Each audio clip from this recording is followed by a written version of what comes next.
Settle in, because Stephen A. Smith just revealed a revelation that absolutely upends the league and has everyone scrambling for. Cover. Women's basketball's future. In the background, we could feel the tension rising. We knew that the locker rooms were divided, but nobody thought the union would pull the pin by itself because they thought they had a royal flush.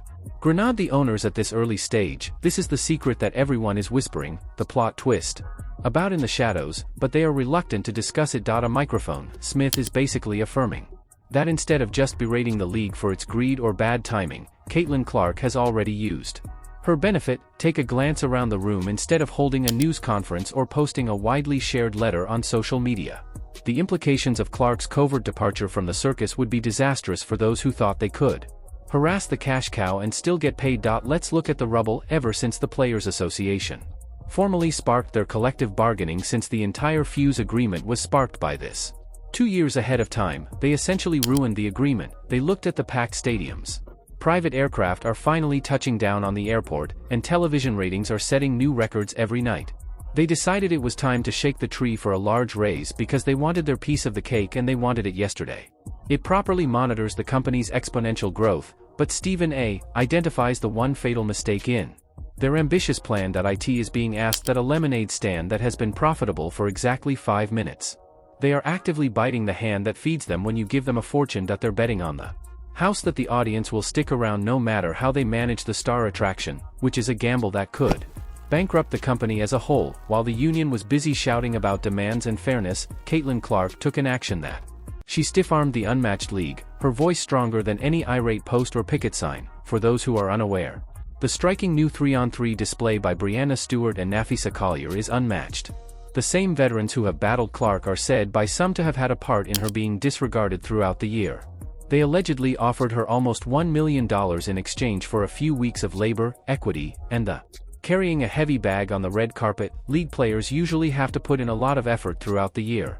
They thought she would accept the cash. Only to cover expenses. Clark, however, refused. As stated by Stephen A. This is her tacit surrender. She left their ecosystem, their riches, and their league. The golf course was her favorite. Physical recovery and peace of mind over provision, she said. I'm fine, but you people, without a doubt, you needed me. Smith was scorched all over earth in the most favorable manner, examining the chaos with a cruel integrity that the league's elite hates. The veterans and the union are calling for sharing and equity. Now he's calling it the century's biggest blunder, which makes sense in a vacuum. However, you cannot demand a share of Caitlin Clark's income while permitting players to pursue her on the court and downplay her impact on the media. Throughout the season, we witnessed the Olympic snub, the hard fouls, the side glances, and more. Envy, according to Stephen A., is keeping them from seeing the business realities. It is not possible to have it both ways. In addition to trying to remove golden eggs from the goose, they are cooking it for dinner. By destroying the contract now, they are betting that Clark will just put up with the heat indefinitely while still paying their salaries. They treat her like an outsider despite the locker room atmosphere. Let's look at the figures because they are truthful. To earn ends meet without having to travel overseas to play. The average player needs this rise. Under questionable circumstances, Caitlin Clark does not, as there are rumors that she has a $30 million contract with Nike and Big Gatorade checks State Farm, Wilson, and others. Less than 1% of her annual income is her league wage. Is basically lunch money. Earnings. Stephen A. Smith emphasized this point with a sledgehammer. The only person who could be prosperous for the remainder of her life and retire before dawn. The Players Association is disintegrating in the meantime. As though they were in control of the whole game, they slammed their fists on the table. The kingdom's keys actually belong to them as well. Everyone else's bank accounts are empty during a lockout, but the freshman has been tormented as she carelessly. Large shoe endorsement wires will be deposited while she works on her golf swing. #22. This outburst is not merely illuminating the roster. Additionally, the front office suits are being forced into the bright daylight. Smith reaffirmed that when it comes to managing such a significant development, this administration is the worst in the world. The explanation is simple. They did nothing when they saw a toxic culture undermining their golden goose. You build a stronghold around your primary source of income in each other. You can be certain of an employee's security when they receive 80% of the profits. The most important things are comfort and morale. However, the brass remained silent, allowing jealousy to grow like wildfire and declining to step in when the discussion became poisonous. They are thus dealing with a union dispute. When their explosion moves away from the organization's core. We are witnessing a terrible executive Supervision failure. In the event that a work stoppage results in the closure of the doors, those officials will have to explain to the NBA's owners how they lost $1 billion because they had the guts to stop the veterans. Bag. Stephen A's final words bore a heavy, menacing weight that sent a warning flare straight at the industry's core. He cautioned that we are gradually getting closer to a cliff where quiet annoyance turns into an irreversible exit. If the union pickets and the courts are involved, don't expect the phenomenon to be the victim. Go dark. A conclusion. She has a place in the commentary booth. She may also go on a 7-figure worldwide tour, paychecks, or create her own empire. If the Venom choose to withdraw from the league entirely. Keeps going. In a high-stakes conflict with ownership, the roster cancelled the contract because they believed they were at fault for an armored vehicle's wheel. However, they overlooked the fact that the apparatus powering the face of the Caitlin Clark, a franchise star, merely held her hand over an emergency escape hatch. Over the release by declining. The invitation is unmatched. Tracking is necessary to comprehend the extent of this decline. The history of disdain that brought us to this precipice. It burnt slowly. The tension began prior to her. Have you ever worn sneakers to a professional regulation match? Do you recall Taurasi and Swoops making fun of you, cautioning that her power would end, and an unpleasant awakening was about to occur? These remarks established a standard, fostering an atmosphere where every experienced player felt confident enough to bring the novice to her knees. They certainly made an effort.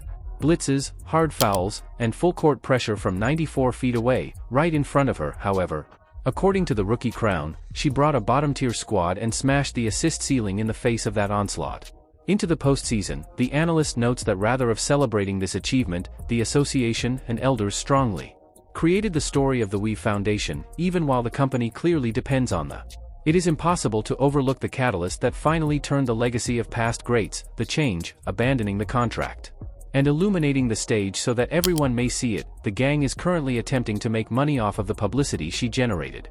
While resolutely disputing, the beam comes from her. Financial analysts and supporters are confused by such mental tricks. However, we cannot ignore the layer that the unrivaled variable adds. That competition was meant to serve as the essential connection. Stewart and Collier established it to give athletes in the country high-paying careers at home.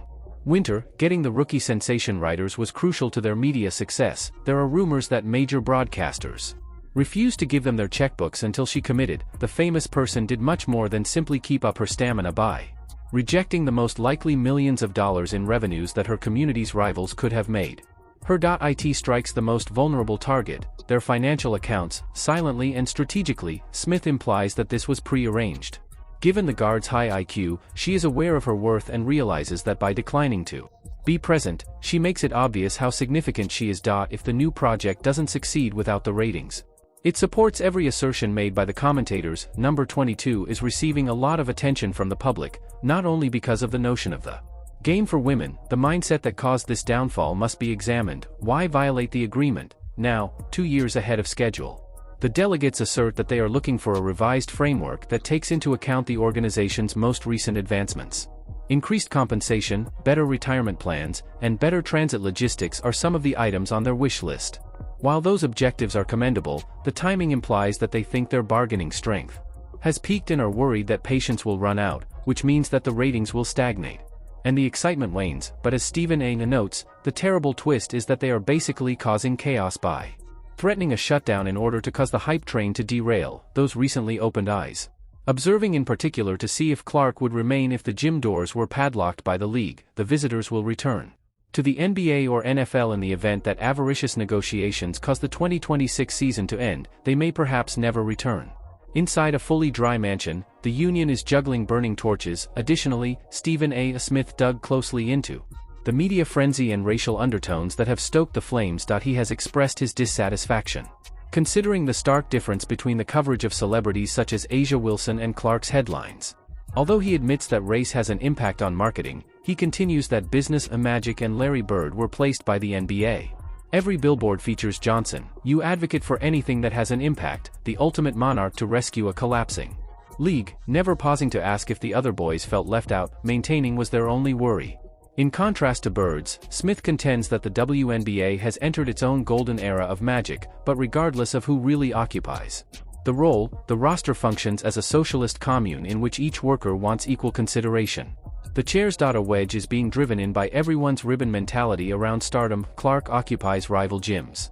To the brim, more people watch the Fever than the successive winners, the Aces of Las Vegas. When the Players Association ignores that fact in its search for, they infuriate the business partners of similar results. Who pay for their pay raises, Caitlin Clark is observing. She was totally abandoned by the season's finale. Worn out, her soul seemed battered, and it was more than just physical tiredness. Relentless microscope. The examination of every glance, the forensic lip reading of her coworkers. It costs a lot of money. As stated by Stephen A. As a planned survival strategy, she sees the impending collision and retreats. She chooses to avoid the blast radius after seeing the union polishing weapons for a labor conflict, choosing instead to play golf and